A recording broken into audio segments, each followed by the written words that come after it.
নমস্কার বন্ধুরা, স্বপ্নার মেয়ে রান্নাঘরে তোমাদের আবারও একটা নতুন ভিডিও নিয়ে অনেক অনেক স্বাগত। আশা করি তোমরা সবাই ভালো আছো, আমিও অনেকটাই ভালো আছি। আজকে তোমাদের আমি একটা ঝিঙ্গে দিয়ে সুন্দর একটা খাবার তৈরি করে দেখাবো। তো ভিডিওটা স্কিপ না করে দেখতে থাকো, আমি আজকে ঝিঙ্গা দিয়ে কি বানাচ্ছি। তো চলো রান্নাটা শুরু করা যাক। প্রথমেই কিন্তু আমি 3টে মিডিয়াম ও একটু বড় সাইজের ঝিঙ্গে নিয়ে নিয়েছি, আর সাথে নিয়ে নিয়েছি একটা কাটার। এই কাটারটার সাহায্যে আমি আজকে যা কিছু করব তোমরা কিন্তু ভিডিওটা সব কিছু দেখতে থাকো। তো প্রথমেই কিন্তু আমি নিয়ে নিয়েছি কাটার, আর হাতে নিয়ে নিয়েছি ঝিঙ্গে। তো ঝিঙ্গের উপরের অংশটাকে হাত দিয়ে ভেঙে তারপরে এই কাটারটার সাহায্যে ভালো করে কুড়ানো শুরু করে দিলাম। আমি আজকে ঝিঙ্গার কোনো আঁশও ছাড়াইনি, কোনো কিছু ফেলিও নি। তো পুরো আস্ত ঝিঙ্গাটা দিয়ে আমি আজকে সুন্দর করে একটা তোমাদের দারুণ রেসিপি দেখাবো। ভিডিওটা অবশ্যই কিন্তু পুরোটা দেখতে থাকো। তো প্রথমে আমি ঝিঙ্গাগুলোকে অল্প অল্প করে কিন্তু ওই কাঁটাটার সাহায্যে কুড়িয়ে নিলাম। আর এখন আমি 3টে ঝিঙেই পুরো কুড়িয়ে নিয়েছি। আর এখানে দেখো পুরো কিন্তু পেস্ট হয়ে গেছে, মিক্সারের কোনো প্রয়োজনই পড়েনি। তো এই ঝিঙ্গাটা দিয়ে আমি রান্না করার জন্য কি কি লাগবে দেখো। এখানে নিয়ে নিয়েছি 2টো ছোটো সাইজের পেঁয়াজ, অল্প কিছু কাঁচামরিচ, নিয়েছি অল্প একটু আটা, নিয়েছি অল্প চালের গুঁড়ো, নিয়েছি হলুদ, নিয়েছি লবণ, আর নিয়েছি নারকেল কুড়া। তো সব কিছু নিয়ে রেডি করে বসে পড়লাম রান্না করার জন্য। এখন এক এক করে ঝিঙের কোড়াটার মধ্যে সব কিছু দিয়ে দেব। প্রথমে দিলাম নারকেল কোড়া, তারপরে দিলাম অল্প একটু আটা,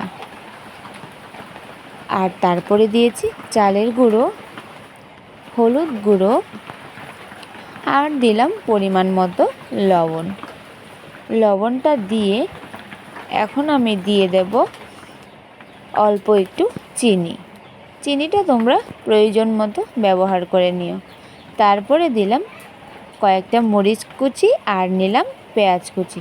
এখন সবগুলো উপকরণকে অনেকটা টাইমের জন্য কিন্তু হাতের সাহায্যে মেখে সবগুলো উপকরণকে একসাথে মিশিয়ে দিয়েছি। তারপরে চুলায় এখন আগুনটা ধরিয়ে কড়াইটা বসিয়ে দিলাম। কড়াইটা কিন্তু অনেকটা টাইমের জন্য গরম করতে হবে। তোমরা হয়তো বুঝেই গেছো আমি আজকে কী বানাচ্ছি। আজকে বানাবো ঝিঙে দিয়ে বড়া। তোমরা হয়তো অনেকেই কিন্তু অনেকভাবে বড়া খেয়েছো, আজকে আমার মতো একবার ট্রাই করে দেখো, ভালো লাগবে। তো প্রথমে কড়াইতে আমি অনেকগুলো শুকনো মরিচ ভালো করে তেল দিয়ে কালো কালো করে ভেজে নিয়েছি। আর যখন সবগুলো মরিচ কালো হয়ে গেছে তখন আমি একটা বাটির মধ্যে নামিয়ে নিলাম। মরিচগুলো ভাজতে ভাজতে তেলটা অনেকটাই গরম হয়ে গেছিলো, তাই আমি চুলা থেকে নামিয়ে কড়াইতে একটু অন্যদিকে রেখে দিলাম, তেলটা অল্প একটু ঠান্ডা হওয়ার জন্য। কারণ যদি তেলটা বেশি গরমে আমি বড়াগুলো দেই তাহলে কিন্তু ভেতরে সেদ্ধ হবে না, উপরের অংশটা পুড়ে ছাই হয়ে যাবে। যার কারণে কড়াইটা নামিয়ে আগুন ছাড়াই আমি বড়াগুলো দিয়ে দিলাম। তো এক এক করে কিন্তু আমি ছোট ছোট গোল গোল করে সবগুলো বড়ার আকারে তেলের মধ্যে দিয়ে দেওয়া শুরু করে দিয়েছি। তো এখানে কিন্তু আমি একসাথে প্রায় 7 থেকে 8টা করে বড়া ভাজার জন্য তেলের মধ্যে দিয়ে দিলাম।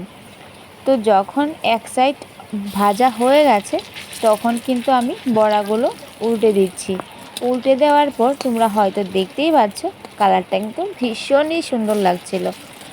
যেরকম লাগছিল সুন্দর, ঠিক সেই রকমই কিন্তু টেস্টি খাবার একটা। তোমরা যদি আমার মতো একবার ট্রাই করে থাকো অবশ্যই কিন্তু ভালো বলবে।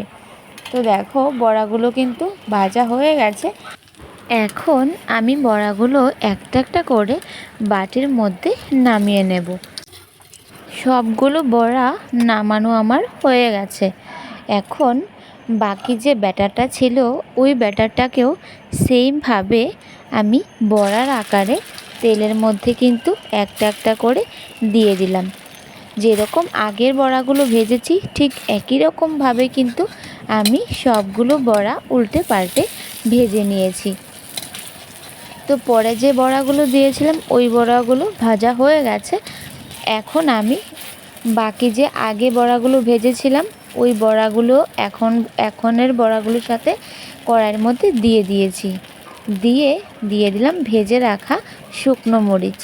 এখন সবগুলো বড়া আর মরিচকে তেলটার মধ্যে ভালোভাবে নাড়াচাড়া করে সবগুলো একরকমভাবে বড়াকে ভেজে নামিয়ে নিলাম প্লেটের মধ্যে। আর প্লেটের মধ্যে নামিয়ে দেখতে কিন্তু ভীষণই ভালো লাগছিল। আমি কিন্তু বড়াগুলো বানিয়ে আর দেরি না করে কিন্তু ভাত খেতে বসে পড়েছিলাম।